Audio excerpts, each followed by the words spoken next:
Un philosophe chinois, Confucius, pour ne pas le nommer, a dit un jour « L'homme sage apprend de ses erreurs, l'homme plus sage apprend des erreurs des autres ».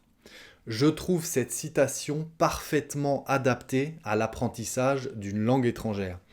Pourquoi ? Parce que on apprend de ses erreurs, c'est-à-dire qu'il faut savoir s'en souvenir. Quand vous faites une erreur, il faut savoir vous en rappeler pour ne plus la refaire. Il faut savoir aussi écouter les autres parler et comprendre les erreurs qu'ils font en parlant également. C'est comme ça qu'on peaufine son apprentissage, c'est comme ça qu'on apprend, c'est comme ça qu'on avance en étant attentif, en se souvenant des erreurs que vous faites et en écoutant les autres parler, en écoutant les erreurs qu'ils font. Si on m'avait dit un jour que je ferais une leçon en commençant par la citation d'un philosophe chinois, improbable. Aujourd'hui, on va voir 3 erreurs très souvent commises par les Français.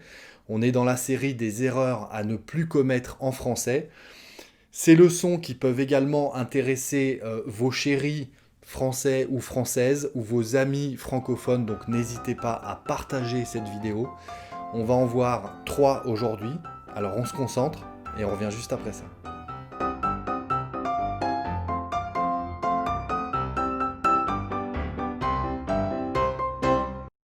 Bonjour à toutes et à tous et bienvenue sur le Français by Alex.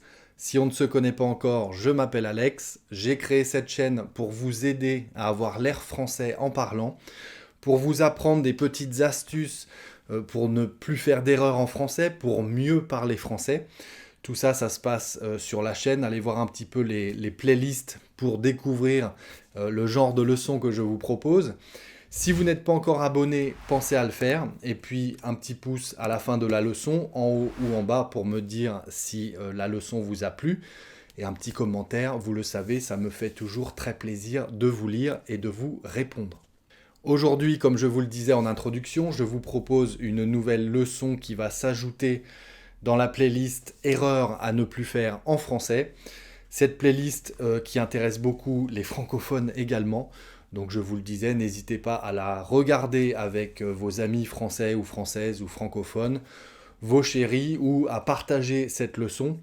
On va en voir 3 aujourd'hui, des erreurs très souvent commises et des erreurs qui concernent d'ailleurs des homonymes. Donc il s'agit de savoir écrire ces mots et même si c'est à l'oral, de savoir un petit peu l'orthographe, même en langage parlé, c'est très important pour comprendre la structure des phrases. Okay ?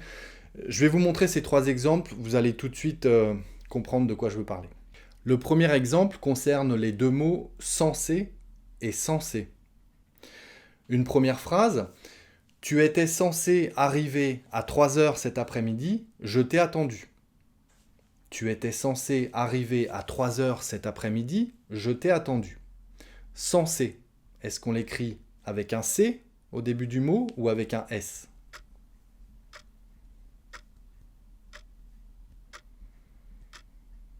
Eh bien, on l'écrit avec un C. Tu étais censé arriver à 3 heures. Censé, quand il commence avec un C, être censé, ça veut dire être supposé. Tu étais supposé arriver à 3 heures cet après-midi. Être censé, ça veut dire être supposé.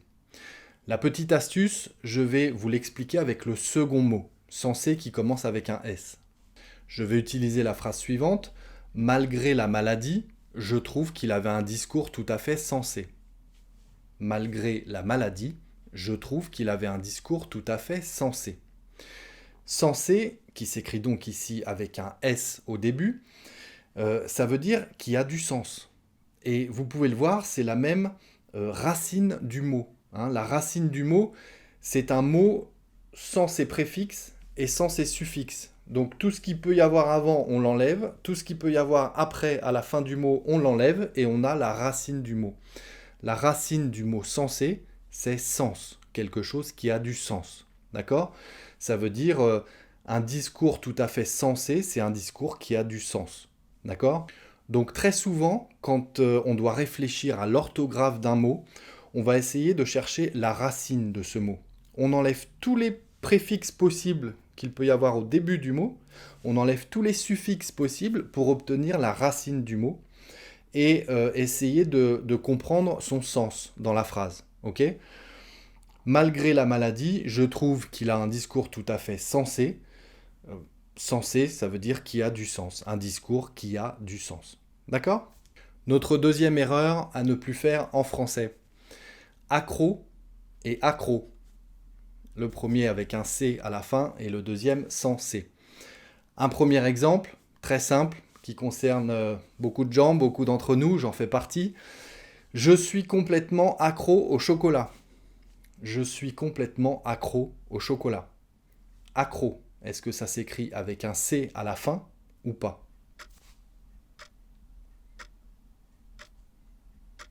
Eh bien non, dans ce cas, accro n'a pas de C à la fin. Alors c'est pas dans cet exemple qu'on va avoir la petite astuce pour savoir comment écrire accro, c'est à l'inverse avec l'autre mot accro qui se termine par un C. Deuxième exemple avec cette erreur donc, si on dit une maman qui dit à son fils par exemple, fais attention quand tu joues dans le jardin, regarde, tu as fait un accro à ton pantalon, un accro à ton pull, d'accord ? Un accro, la racine, encore une fois, du mot, hein, accro avec un C à la fin, c'est la même étymologie que le verbe accrocher.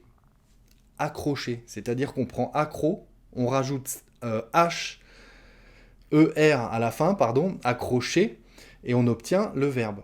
C'est la même étymologie, la même origine du mot. Accro avec un C à la fin, on obtient très facilement le verbe accrocher. D'accord ?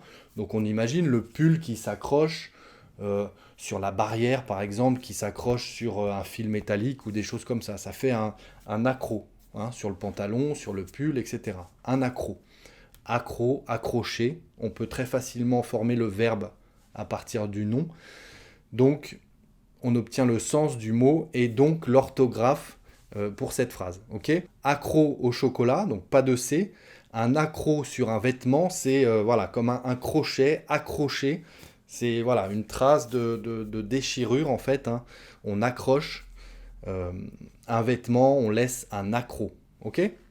La troisième erreur à ne plus faire en français que je vous propose aujourd'hui, c'est affaire en deux mots, à faire, ou affaire en un mot, tout attaché, affaire avec deux F. Notre exemple du jour, s'il continue comme ça, il va avoir affaire à moi. S'il continue comme ça, il va avoir affaire à moi. Affaire en un mot ou en deux mots.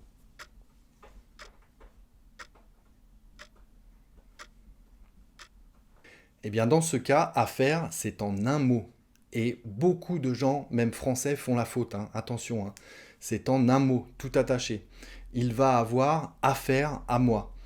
Avoir affaire à quelqu'un, ça veut dire être en rapport avec quelqu'un dans une situation de concurrence ou de conflit. D'accord ? Vous n'êtes pas content, vous dites, lui, il va avoir affaire à moi. Il va avoir affaire à moi. S'il continue, il va avoir affaire à moi. Voilà, c'est une relation de conflit. Hein, c'est une situation de conflit ou de concurrence. Ok ? Avoir affaire à quelqu'un. Ne pas confondre avec la traduction en anglais. Hein. Avoir une affaire en anglais, ça veut dire complètement autre chose. Rien à voir du tout, oubliez. Ok ? Ici, avoir affaire à quelqu'un, ça montre un conflit. Hein. Il va avoir affaire à moi, celui-là. Ça veut dire je vais m'énerver, il va comprendre. Hein. Il va avoir affaire à moi. Alors que dans l'autre exemple, en deux mots, c'est tout simplement la préposition avec le verbe faire. Donc on peut dire par exemple, cet après-midi, je n'ai pas le temps, j'ai tellement de choses à faire. J'ai tellement de choses à penser. J'ai tellement de choses à écrire, à dire, à cuisiner. Voilà, j'ai tellement de choses à faire, tout simplement. Ok ? C'est surtout le premier sens, à faire, en un mot, qu'il faut bien retenir pour ne plus faire l'erreur. Encore une fois, beaucoup de Français font la faute, donc partagez tout ça pour le montrer parce qu'il y a des choses à apprendre là. Retenez bien le premier sens du mot affaire en un mot, avoir affaire à quelqu'un, ça veut dire, ça montre le conflit, ça montre une situation de concurrence ou de conflit, d'énervement. Il va avoir affaire à moi, ça veut dire il va s'en rappeler, on va avoir une bonne discussion tous les deux. Ok ? Voilà, c'était les 3 nouvelles erreurs à ne plus faire en français. Je n'en fais pas plus parce que sinon la leçon arrive tout de suite vers les 18-20 minutes et ça commence à être un petit peu long pour vous à regarder. Donc je trouve que des petites séquences comme ça de 3-4 erreurs, c'est parfait pour vous les retenir, les apprendre et puis vous pouvez même regarder une fois encore la vidéo pour prendre des notes et apprendre tout ça comme il faut. N'hésitez pas à me laisser un petit commentaire. Si vous avez des questions, vous savez que j'y réponds d'ailleurs. Pensez à vous abonner si ce n'est pas déjà fait. Pensez à aller voir mon compte Instagram sur lequel je poste des petites expressions de tous les jours d'ailleurs. Pensez à jeter un œil à ma page Patreon. J'ai envie de vous envoyer des cartes postales, donc allez-y, je vous explique tout ça avec une vidéo d'introduction sur la page Patreon. Et puis, si vous avez encore le temps, eh bien voici la recommandation du jour. Vous cliquez en haut à droite de votre écran, pour aller voir une nouvelle leçon. D'ici la prochaine leçon, je vous dis travaillez bien, restez concentrés, prenez soin de vous et à très bientôt sur le Français by Alex.